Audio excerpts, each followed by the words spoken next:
Hey everybody, it's Ron from Pick Dawgz, and this is Ron's Rundown. We're going to go over the MLB game scheduled for Friday, August 11th, 2023. If you like what you see, make sure to give this video a big thumbs up and subscribe to our channel. Don't forget to put your baseball picks in the comment section below. And if you're looking for my best bets, including my $19 rundown best bet, you can find those at the premium picks tab at pickdawgz.com. Alrighty, let's get into it. Here are the games for Friday in Major League Baseball. First up, the Cleveland Guardians taking on the Tampa Bay Rays. Xavier Curry for Cleveland and Aaron Civale facing his former team for Tampa Bay in this one.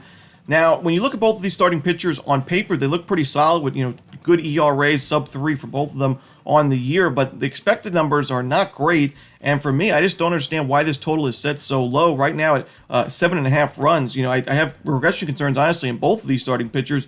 Aaron Civale, we saw him struggle his last game against the Tigers, give up 3 earned runs and 9 base hits in only 4 1/3 innings. And, his strikeout numbers have been the lowest in his career this year. His walk rate's also been a little bit high. I think Cleveland, a team that limits strikeouts pretty well to begin with and knows quite a bit about Aaron Civale's game, I think they'll be able to get to him early in this game. And Curry on the other side, yes, he's got that 2.95 ERA right now, but a 5.15 expected ERA, 5.03 xFIP. He also doesn't really miss a lot of bats, and the Rays have got good numbers overall this season against righties and in the last month. To me, I think both offenses get on the board early in this game. I know both of these teams kind of small market, franchises that are known for building really good starting pitching rotations and bullpens, but I don't see it in this matchup. Give me the over here in Cleveland, Tampa Bay. Next up, it's the New York Yankees taking on the Miami Marlins. We're going to see Jesus Luzardo for the Fish, no official starter for the Yankees. It's tough to back the Yankees right now. This team is not playing good baseball, especially on the road where they're 4 games below 500 going into the series.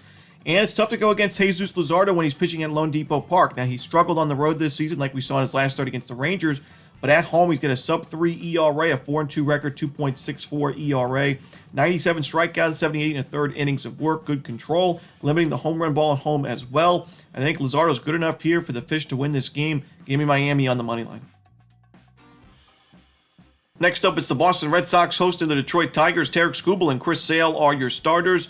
I know we're at a very hitter-friendly ballpark, and Chris Sale has not pitched at the Major League since the beginning of June, but I still like the under in this matchup. I think both of these offenses, when you look at the numbers in the last month, have not done too much against lefties. I mean, Detroit's 22nd in team OPS, 26th in isolated power. The Red Sox not much better, 21st in ISO, 24th in team OPS, with a high strikeout rate of 27% to go with it. Skubal has struggled in his first couple of road games this season, but it's only 2 starts. It's a very small sample size. I think he bounces back. He pitched well against the Rays his last game at Comerica Park, so I think he pitches pretty well here. Chris Sale, the only concern, like I mentioned, his first start back in a little while. He could be a little shaky with his control early on, but he pitched really well in the rehab outing. His strikeout stuff was there. His control was good. So for me, no reason to believe he can't go out there and pitch a good outing with the Tigers' walk percentage, one of the worst in baseball in the last month against lefties. So give me the under here in Boston, Detroit.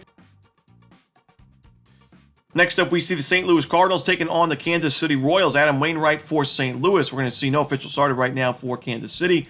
Now, we know it's been a very disappointing season for Wainwright, an ERA just below 8 on the year in 65 2/3 innings. Only 39 strikeouts. His numbers are a little bit better on the road, but still an ERA above 6 there. I don't trust him here. He just struggled against the Rockies his last game. That was a home game for St. Louis, and we know the Rockies' bats aren't great on the road. So to see him give up 7 earned runs and 9 base hits and only 3 innings of work, I just can't back him here. The Royals' offense has been a lot more competitive the last couple of weeks than it was the whole season up until that point. And I do think Kansas City wins this game in the end, even though I don't love their pitching staff. Give me the Kansas City Royals on the money line at Kauffman Stadium. Next up, the Minnesota Twins taking on the Philadelphia Phillies. Dallas Keuchel and Christopher Sanchez, a pair of lefties on the mound in this one. Now, Dallas Keuchel, when you look at his first start at the Major League level this season for Minnesota against Arizona, it was 5 innings of 1-run ball and a 5-3 Twins win. Looks pretty strong on paper, but I say not so fast. When you look at that game, no strikeouts in those 5 innings, 2 walks allowed, 8 base hits allowed, a lot of sharp contact, some lineouts. The defense bailed him out a few times. Already through 5 innings of work, Keuchel's got a 5.53 expected ERA, 5.45 xFIP. I expect a lot of regression going forward. I think we see similar numbers from him than we saw last year with that 9.2 ERA. And facing this Phillies team at Citizens Bank Park, a team that hits lefties very well, I don't trust Keuchel at all in this spot. Now, I know Christopher Sanchez struggled mightily his last game against the Kansas City Royals, gave up those 6 runs, 2 homers in 5 innings of work, but this Twins lineup has not been great against lefties this season, and even still, with Sanchez struggling in that game, the Phillies backed him up offensively, won that one, and covered the run line in the end. I think even if Sanchez struggles here, I think the bats are going to back him up against Keuchel. I'm going to take the Philadelphia Phillies here on the run line, lean towards the over as well at Citizens Bank Park.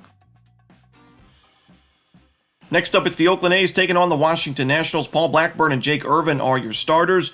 Now, I think Paul Blackburn is the better starting pitcher in better form right now, and Paul Blackburn's last 3 starts, some tough spots to be in. All 3 wins for the A's outright. Against the Houston Astros, Blackburn went 5 1/3 innings, 1 run, 5 strikeouts. Against the Rockies at Coors Field, he goes 6 innings, 2 runs, 7 strikeouts in an 11-3 A's win. And then his last start, another quality start, a shutout in 6 innings of work, 7 strikeouts against the Giants in a 2-1 win.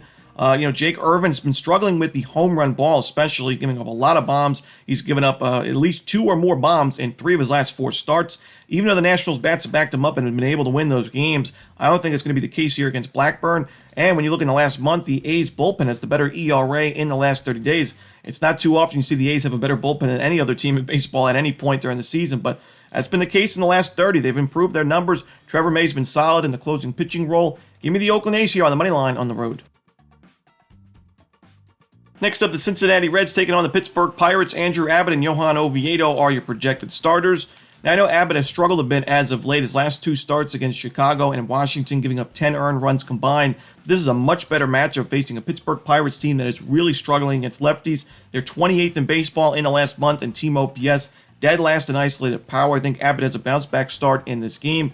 Oviedo's in good form. He's pitching deep into ball games. He's limiting the damage, and he's keeping the ball on the ground. The Reds have decent numbers against righties this year, but I think Oviedo pitches well in this start at PNC Park. He's got better numbers at home this season compared to on the road. Give me the under here in Cincinnati, Pittsburgh.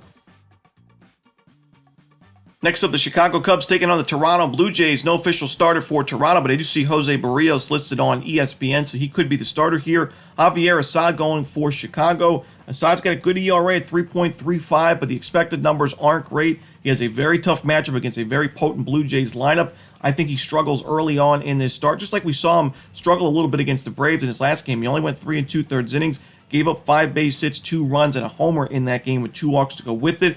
Barrios, if he is the starter here, has pitched a lot better at Rogers Center at home, really, in his career than on the road. I think he'll have a good outing here. Give me the Blue Jays on the money line with a lean towards the run line as well. Next up, it's a big-time NL East rivalry between the Atlanta Braves and the New York Mets. Charlie Morton and Tyler McGill are your starters in this one. Now, McGill's first start back at the Major League level was not a great one against the Orioles. He gave up 5 earned runs, 2 home runs, and 9 base hits in only 4 2/3 innings. That was a 7-3 Orioles win. I know it's a tough matchup against a very good team on the road, but it doesn't get any easier here, facing arguably the best lineup in baseball, especially against righties this season in the Atlanta Braves. Great power numbers, good OPS numbers, a low strikeout rate for a team that hits a lot of home runs. Really impressive stuff. I think McGill struggles yet again in this game. Charlie Morton, I think he's going to be good enough for the Braves offense to really do the talking in this game. Give me the Braves on the run line on the road. Next up, we go to the AL West as the Angels take on the Astros. Reed Detmers and Justin Verlander are your starters. I don't love this matchup at all for Reed Detmers or the Angels bullpen. I mean, the Astros lineup has been very strong lately, and they hit lefties very well. In the last month, they're top 3 in baseball in team OPS and ISO with a low strikeout rate to go with it. Detmers, the Angels are 1-4 his last 5 starts. He gave up 7 earned runs and 3 home runs in his last game against the Mariners. And Justin Verlander, even though it's been an up-and-down season for him, he still has an ERA of 3.11 overall. His first start back with Houston was 7 innings, 2 runs against the Yankees. Wasn't enough for an Astros win, but he pitched really well in that game. I'm going to take the Houston Astros here on the money line and run line at Minute Maid Park.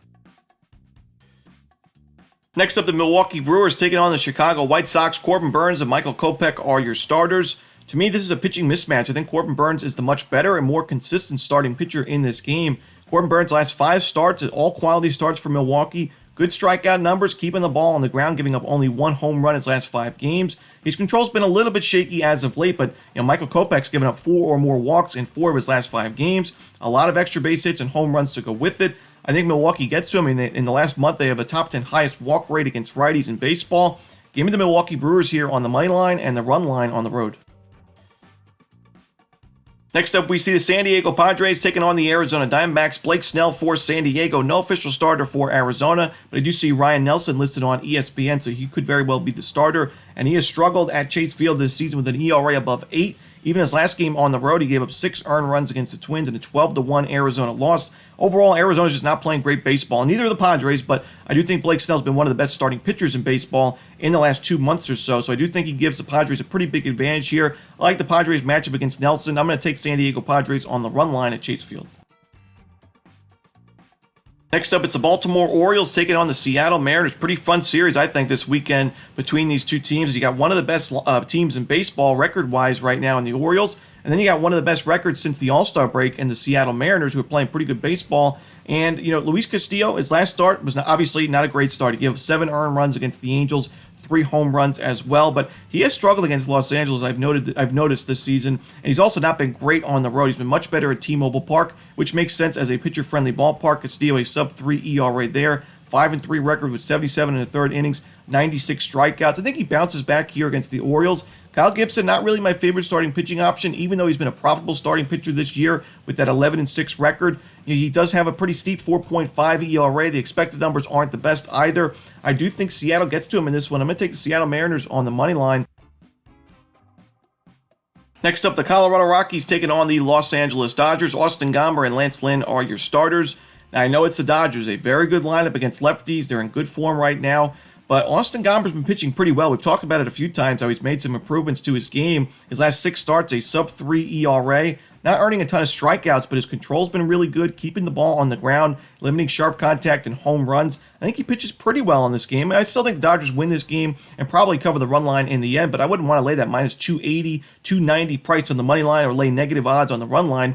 I'd rather just take the under in the first 5 innings because Lance Lynn's also been in good form his first 2 starts as a Dodger, going 6 and 7 innings, keeping 2 quality starts, good strikeout numbers, 13 strikeouts in those 2 games. He's facing a Rockies team that we know has not really had great offensive numbers on the road this season or in years prior. In the last month on the road, the Rockies are 20th in team OPS against righties. They have a high strikeout rate of 29.2%. Their isolated power numbers are also not great, 23rd in baseball. So give me the under here in the first 5 innings, under 5 runs in the first 5. And the final game for Friday's card in Major League Baseball, it's the Texas Rangers taking on the San Francisco Giants. John Gray and Ross Stripling are your projected starters in this one, but there's no official lineout, so we could see a pitching change. Not my favorite game on the board. I'll be staying away from this one probably. John Gray, not in great form. He's been better on the road this season than compared to at Globe Life Field, but still, even in his last couple of games, one of those starts was at home, the other on the road, gave up 9 earned runs combined in those 10 innings. Ross Stripling has struggled at Oracle Park this season with an ERA just below 7. I do think that Gray is a slightly more reliable starting pitcher. I think the Rangers have the much more reliable offense. So that's why I would lean towards Texas Rangers here on the money line. But like I said, I'm not rushing to the window for this one. And that's it. Those are the games for Friday in Major League Baseball. Hope you enjoyed this video. If you did, don't forget to hit that like button and subscribe. And don't forget to put your baseball picks in the comments section below. Again, if you're looking for my best bet, you can find those at Pick Dawgz Premium. As always, this is Ron Romanelli. Good luck.